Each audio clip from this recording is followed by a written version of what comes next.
CPI historical distribution.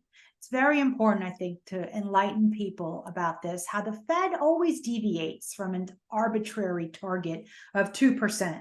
Could you tell us about what you found with the skewness and the kurtosis, the tails? Yeah. I'll try to be more fundamental on this, and then we get to the numbers, right? But I think the reality is the conclusion is exactly what you mentioned, is that they have this 2% target that it's completely arbitrary, right? It was set in a paper that was wrote. I don't even remember where that is. There's no basis for this. Like 2% just sounded like a good number, right? It's not too high, not too low, and it kind of like, acceptable. If you tell somebody that, yeah, I'm going to steal 50% of your money every year, of course they're going to yell. They're going to say absolutely not. But if you tell them like, listen, you're going to pay a fee here, it's 2% of what you have, right? And you're even not going to feel it that much because I'm taking out of the money that indirectly from your money, and I'm diluting everybody. People will accept that, right? Or at least you're not going to be digging into it too much to see what the reality is. But as you mentioned, I think a couple of things. If you actually look at the average inflation, right, you get every month, right, and then you run the data from the beginning until now.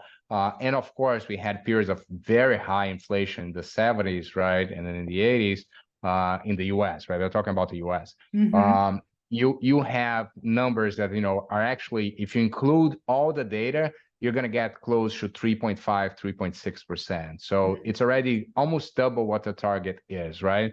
And people will question, say, yeah, but take out those periods of high inflation and let's see what happens, right?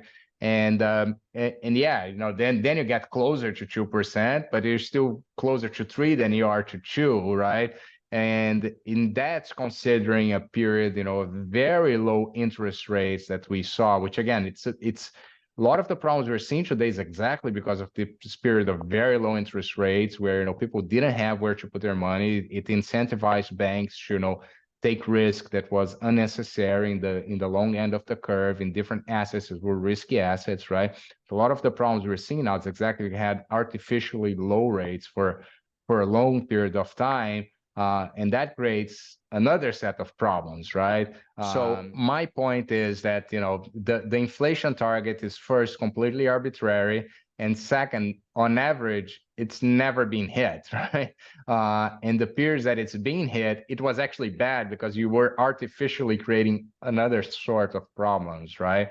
The fact that we had a lot of the banks, collapsing earlier this year was exactly a consequence of this period of very low interest rates, right? I would